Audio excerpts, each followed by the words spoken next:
7h, 10h sur Radio Courtoisie, suivez la ligne droite.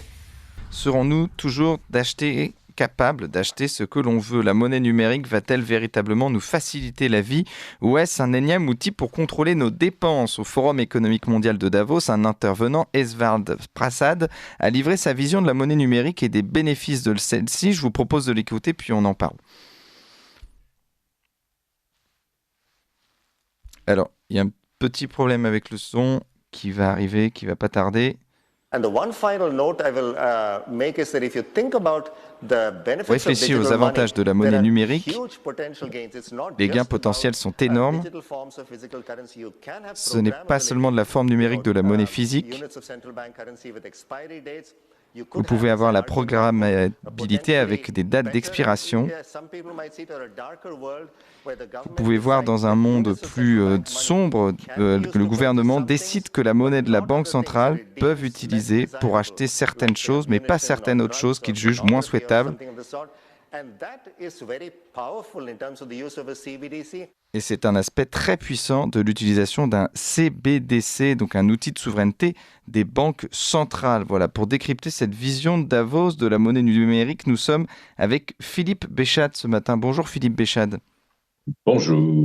Alors, vous êtes président du groupe Les Éconoclastes et rédacteur en chef à la Bourse au quotidien. Je voulais revenir sur donc, ce qu'a dit Esvard Prasad, parce qui montre donc une sorte de... Voilà, c'est véritablement la vision de Davos de la monnaie numérique. La monnaie numérique, d'ailleurs, il dit au début, ne sera pas la numérisation d'une monnaie physique. Alors, pouvez-vous nous expliquer ce que serait dans ce cas-là cette monnaie en question, si ce n'est pas donc la numérisation de billets ou de pièces?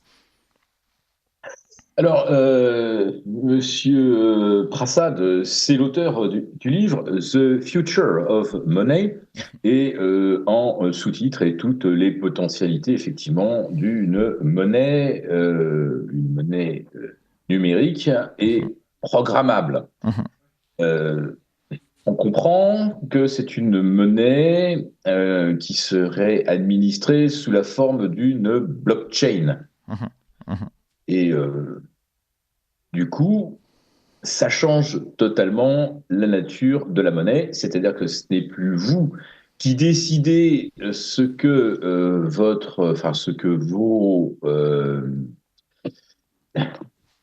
vos liquidités sont plus en fait des liquidités. Du coup, c'est plus vous qui décidez ce que vous en faites. C'est la banque centrale qui peut affecter tout ou partie de ces liquidités à la consommation ou à la non-consommation, ou vous obliger à dépenser la monnaie sous peine de la voir s'évaporer. C'est ce qu'on appelle la monnaie fondante. Et là, on n'est pas dans le fantasme du tout, puisque c'est ce que la Banque centrale de Chine vient déjà de mettre en place avec la monnaie numérique. La Banque centrale contrôle totalement le citoyen, ce que fait donc très ouvertement la Banque centrale chinoise, puisqu'elle décide en fonction de votre crédit social si vous pouvez acheter un ou plusieurs billets d'avion, un ou plusieurs billets de train, et si vous n'avez pas beaucoup de sous, un ou plusieurs billets de bus. Donc pour répondre à la question initiale, à partir du moment où la monnaie est numérisée et où la Banque centrale peut, à sa convenance, ou de façon totalement arbitraire, décider ce que vous en faites ou pas, peu importe finalement le nom qu'on lui donne ou quel est, si vous voulez, le tuyau par lequel cet argent circule. C'est que la Banque centrale décide en fait ce que vous pouvez ou non faire des liquidités qu'elle administre. Voilà. Parce que Philippe Béchade, donc, je reprends Esvard Prasad qui explique donc la programmabilité. Vous avez des unités de banque centrale avec des dates d'expiration. C'est ça que vous appelez la monnaie fondante. Par exemple. Donc ça veut dire C'est pour, si vous voulez, interdire l'épargne ou la non-consommation. Mhm. Pourquoi d'un seul coup souhaiterait-on épargner? Pour éventuellement disposer Mhm. d'assez d'argent pour faire un achat immobilier, pour financer les études de ses enfants, ou on épargne pour sa retraite. Mhm. La Banque centrale peut décider que vous ne pouvez pas épargner plus de 30% de votre salaire ou de vos revenus, Mhm. parce que l'épargne, quelque part, ça stérilise pendant un certain temps les liquidités, et si vous ne les affectez pas à des dépenses, ça veut dire que quelque part, vous vous privez de consommer aujourd'hui pour consommer demain, donc Mhm. vous privez l'économie d'aujourd'hui d'un certain flux de monnaie qui circule, qui est Mhm. dépensé, Mhm. pour le dépenser demain. Alors, il y a deux façons de vous dissuader d'épargner. C'est de supprimer, par exemple, la rémunération de l'épargne, c'est-à-dire qu'on met les taux à zéro, ou alors on vous oblige à dépenser. Et là, on va peut-être en reparler, mais si vous me laissez le temps, je vous Mhm. expliquerai pourquoi ça c'est absolument fondamental, et peut-être même plus fondamental Mhm. que le fait de dire vous ne pouvez pas prendre plus de 3 billets d'avion dans l'année, Oui. ou plus de 10 billets de TGV, etc. Mhm. Mais parce que donc, ce qu'explique Esvard Prasad, Philippe Béchat, c'est que, je le cite, un monde plus sombre, on peut imaginer un monde plus sombre où le gouvernement décide que la monnaie de la Banque centrale peut être utilisée pour acheter certaines choses, mais pas certaines autres choses qu'il juge moins souhaitables, comme disons des munitions, de la drogue, de la pornographie ou quelque chose de ce genre. Alors finalement, il y a aussi, bon, je vais me faire l'avocat du diable, quelque chose de bien de se dire qu'on pourra aussi contrôler en tout cas les choses illégales, enfin les achats illégaux. Ah, mais c'est toujours pareil.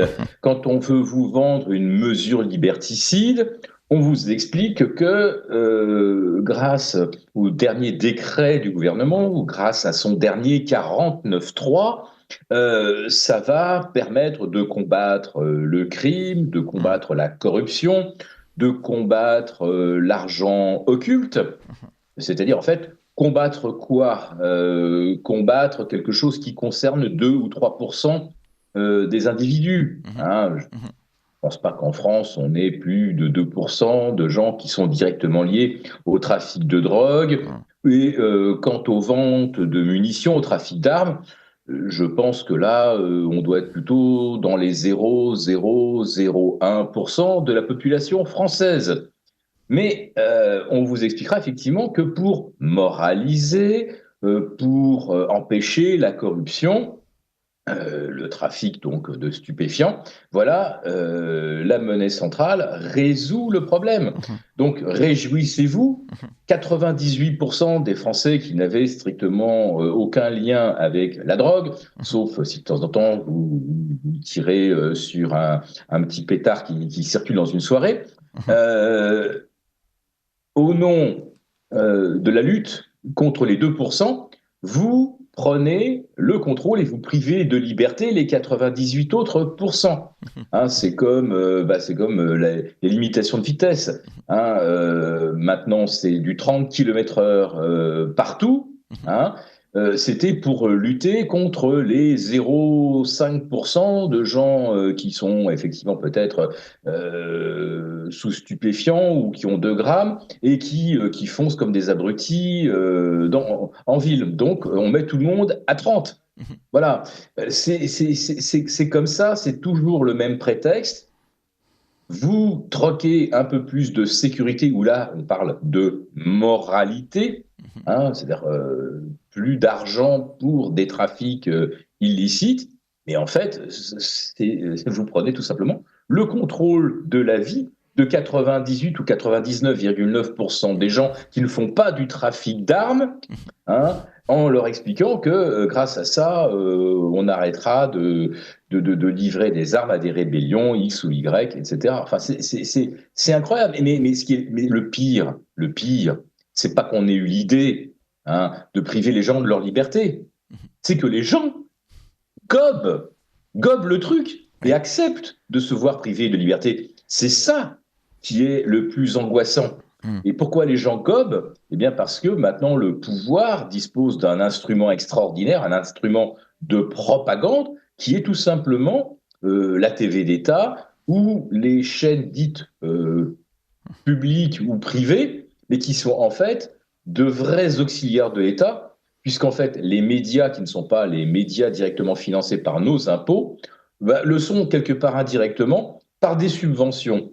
Donc à partir du moment où vous avez des médias qui vous matraquent tous de droite, soi-disant, ou de gauche, ou du centre, ou d'extrême centre, pour évoquer quelque chose d'un petit peu fasciste, hein, mais l'extrême centre, ça existe. À partir du moment où vous avez un outil de propagande, effectivement, vous arrivez à faire passer des choses qui sont totalement liberticides et totalement contraires à l'intérêt du citoyen, évidemment. Alors, plus largement, quelle est l'idéologie monétaire du Forum de Davos? Parce que l'économiste en question, Esvard Prasad, il souhaite ce modèle de société ou non? C'est toujours la question. Alors, Esvard, c'est un professeur, c'est un universitaire. Hein, il est maître de conférences au Brookings Institute. Il est professeur à Cornell. Cornell, c'est vraiment une université très scientifique. Donc, cette personne disserte aujourd'hui de la monnaie numérique comme d'autres pourraient disserter de l'atome. Donc l'atome, on en fait quelque chose soit d'extrêmement positif pour une énergie décarbonée, ou on peut en faire des armes de destruction massive. Je pense que la monnaie numérique, c'est une arme de destruction massive de nos libertés. Voilà. Donc lui, je ne sais pas s'il est pour ou contre, mais en tout cas, c'est quelqu'un qui a bien réfléchi et qui, en tout cas, peut assister, prêter son concours à des banques centrales qui voudraient mettre en place ce système. Je vous assure que les banques centrales y réfléchissent depuis très très longtemps, parce que c'est presque une solution à tous leurs problèmes. Oui, alors, parce que, pardon, excusez-moi, tout à l'heure, vous avez parlé de l'obliger à dépenser, et donc cette idéologie monétaire de Davos, finalement, c'est bien la fin de l'épargne, c'est bien la fin de l'indépendance, la fin de la propriété. Absolument. Alors la fin de la propriété, vous savez déjà, enfin en France, qu'elle est attaquée par tous les angles. Hein, petit à petit, en tant que propriétaire, vous voyez imposer de plus en plus d'obligations, de mise aux normes. Vous n'avez plus le droit de louer un bien en fonction de son rating DPE. Et demain, on vous expliquera peut-être que vous n'êtes plus propriétaire que des murs, mais que vous devez également un loyer à l'État pour la portion de sol que vous occupez et qui, lui, appartient à l'État. Voilà. Donc ça, la restriction des droits de propriété sur un bien, ça c'est quelque chose que l'État peut faire. Maintenant, qu'est-ce que la Banque centrale, elle, peut faire avec une CBDC? Donc une monnaie banque centrale. Eh bien, ça résout plusieurs problèmes absolument fondamentaux. À partir du moment où vous contrôlez ce que les gens peuvent ou ne pas dépenser, vous n'avez plus besoin d'agir sur le levier des taux d'intérêt. Vous pouvez instaurer du jour au lendemain le taux zéro. Ce qui est merveilleux pour des États qui aujourd'hui sont qui sont surendettés et qui se trouvent confrontés là aujourd'hui à des taux de plus de 4,5 aux États-Unis, hein, si on prend des échéances un petit peu court terme, entre 6 mois et 2 ans. Et c'est par les taux courts que la Fed se refinance essentiellement. Donc 4,60, ça pique. 3% ou pas très loin maintenant pour nos OAT, ça pique, puisque la France est le pays le plus endetté d'Europe. Donc il y a un coût du service de la dette qui est absolument gigantesque, hein, qui a passé la barre des 1000 milliards aux États-Unis. Du jour au lendemain, si vous ramenez les taux à zéro, la dette ne coûte plus rien. C'est merveilleux. Alors comment est-ce qu'une banque centrale peut, du jour au lendemain, ne plus agir sur le levier des taux, tout simplement en permettant ou pas à l'épargne d'être ou non dépensée. Ouais. Donc, vous n'avez plus besoin de monter les taux pour dissuader les gens d'acheter des voitures, d'acheter un appartement ou d'acheter par avance des biens parce que vous vous dites dans 6 mois, ils seront plus chers. Non, vous interdisez d'acheter un bien immobilier, une voiture, etc. Vous rendez plus compliqué l'acquisition. Immédiatement, il n'y a plus de surcroît de demande. Donc, vous avez vaincu l'inflation puisque c'est vous qui contrôlez ce que les gens peuvent dépenser. Alors que les taux d'intérêt, c'est je serre la vis jusqu'à ce que les gens puissent plus.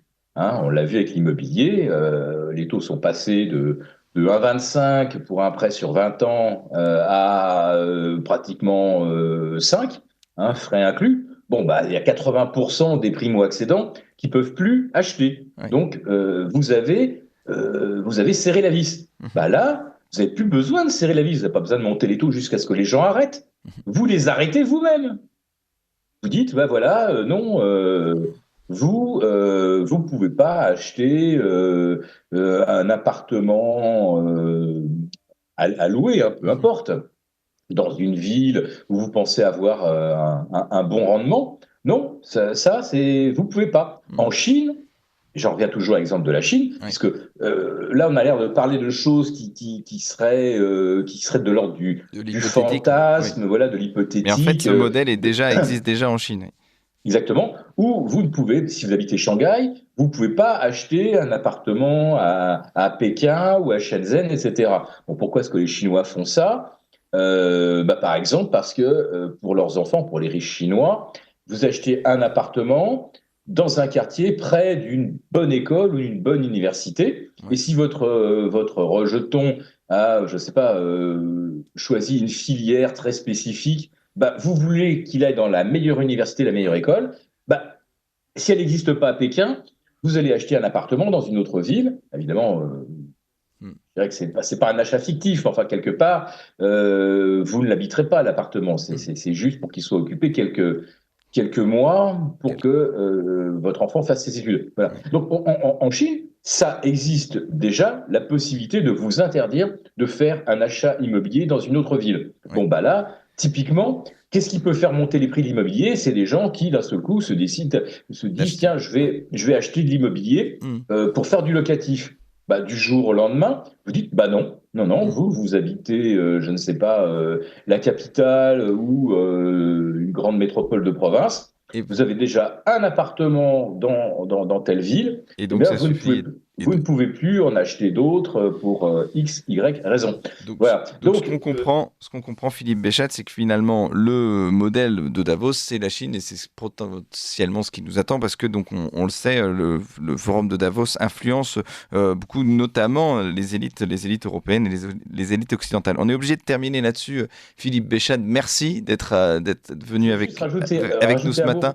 Malheureusement, on vous réinvitera parce qu'on sait que voilà, est-ce qu'il faut acheter des bitcoins ou pas pour lutter contre les banques centrales? Ce sera l'occasion d'une table ronde avec vous.